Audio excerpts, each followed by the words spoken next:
Então, o que eu tenho que ter para conseguir fazer essas associações? Então, a gente começa pelo simples. A gente começa com os dois hormônios principais de metabolismo, na verdade, de glicemia. Então, o que eles querem controlar? Qual é a função dos dois? Os dois controlam a glicemia. Tá? O que eu prefiro? Glicemia alta ou glicemia baixa? Glicemia alta, para que eu tenha glicose no sistema nervoso central. Então, pensando nisso, o glucagon, ele é hiperglicemiante. Ele coloca a glicose de volta na corrente sanguínea. A insulina, ela é hipoglicemiante. Ela tira a glicose da corrente sanguínea. Como que eles fazem isso? Mexendo diretamente nas reservas e no fígado, bem? A insulina e o glucagon, eles vão mexer no metabolismo hepático para devolver ou não quantidade de glicose. Teoricamente, então, quando que a insulina é liberada? A insulina é liberada quando eu tenho alta de glicemia. E o glucagon é liberada quando eu tenho baixa de glicemia. Então, quem faz o pâncreas liberar um ou liberar outro é a sinalização que eu tenho da presença de glicose no sistema nervoso central, tá? Então, caiu a glicemia, né? Glucagon. Subiu a glicemia, insulina. Presença de alimento ou não, tá? Pensando nisso, o que o glucagon faz? Ele mobiliza a reserva. Então, ele pega aquele glicogênio hepático que está lá armazenado no fígado e no músculo. Então, a forma de glicogênio que eu guardei glicose em ligações mais simples, que é mais rápido essa forma de reserva, ele vai converter glicogênio em glicose. Então, ele ativa essa via chamada de glicogenólise. Então, é a primeira via que ele vai ativar. Então, o que ele faz? Ele fala, olha, vou ativar a glicogenólise para conseguir glicose rápida. A insulina vai pensar exatamente o inverso. Já que eu comi, já que eu tenho, eu vou guardar. Como que ela vai fazer isso? Ela vai fazer o inverso do glucagon. Então, eu tenho glicose, tá sobrando glicose, eu vou ativar a via de síntese de glicogênio, fazendo glicogênese. Então, essa é a primeira coisa que os dois hormônios tentam mexer. Eles tentam mexer na reserva de glicose através do glicogênio. Por que glicogênio? Primeiro, porque é fácil de quebrar e transformar em glicose. Segundo, porque eu tenho muscular, então, teoricamente, se eu faço atividade física, se eu consigo guardar um pouco de glicogênio, é uma fonte que está no músculo, então ele pode se virar com isso, tá? Eu tento utilizar dessa forma. Então, quando eu tenho insulina, eu vou ativar a glicogênese. Quando eu tenho glucagon, eu vou ativar a glicogenólise. Isso deve ser o suficiente. Então, era para brincadeira de insulina e glucagon ficar nessa. Vamos fazer glicogênio e vamos parar de fazer glicogênio, que é uma fonte de reserva e tudo bem. Questão é 12 horas de jejum, quando eu passo das 8 horas de jejum, quando eu aumento a quantidade de tempo de jejum, essas reservas podem não ser significativas, tá?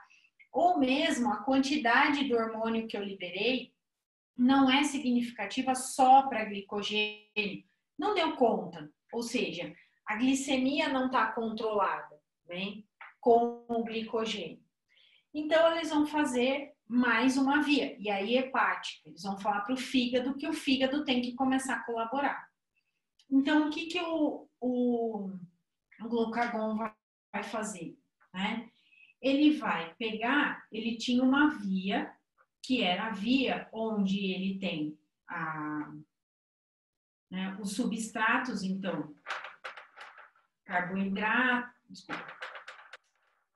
proteína, lipídio e ácido nucleico, podem ser guardados na forma, né, podem ser convertidos à forma de glicose, através do que a gente chama de neoglicogênese. Bem? Então, ele vai tentar pegar proteína, lipídio e ácido nucleico, né, pagando as contas dele, e transformar isso daqui em glicose. Para quê? Para voltar à glicemia. Então, a ideia é, vou quebrar isso, transformar em glicose, para jogar na corrente sanguínea, para ter mais reserva. Por outro lado, o que acontece? A insulina vai fazer o inverso.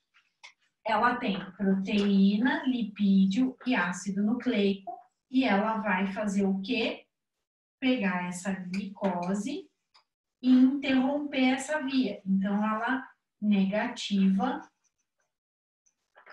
a neoglicogênese. Bem, negativando a neoglicogênese, ela tem uma ideia brilhante, que é a seguinte: bom, se eu não estou usando essa glicose, eu vou tentar fazer com que ela fique na forma de glicogênio. Se eu não conseguir, eu vou falar para o fígado se não dá para a gente guardar na forma de ácido graxo. Então, ela vai tentar fazer a maior quantidade de reservas possível. Fazer a quantidade possível de reserva faz com que ela seja denominada um hormônio anabólico e o glucagon um hormônio catabólico. Bem? A gente costuma dizer glucagon no jejum, né? Ele é um hormônio de jejum, e aqui eu vou ter que tomar cuidado. E a insulina é um hormônio pós-prandial. A questão é que jejum acaba, jejum metabólico acaba. Vai ter uma hora que essa glicose pode subir tanto que dispare a liberação de insulina, entende?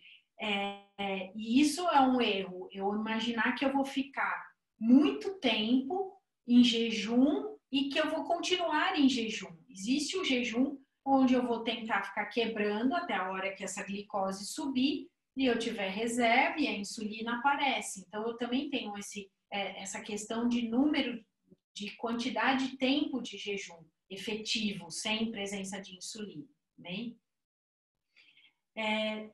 Isso é basicamente o que os dois hormônios fazem.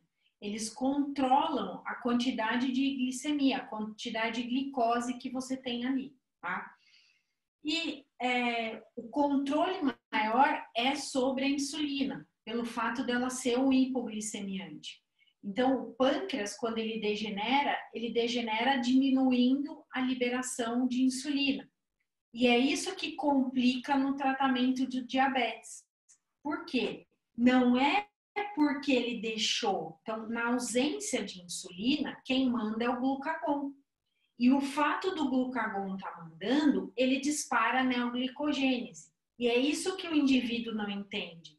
A glicose dele vai subir, mesmo que ele esteja sem comer doce.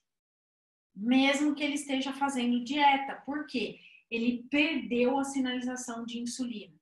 Por isso a gente diz, um pouco de carboidrato é necessário para que essa insulina apareça. Porque se ela não aparecer, vai ficar no mando do glucagon.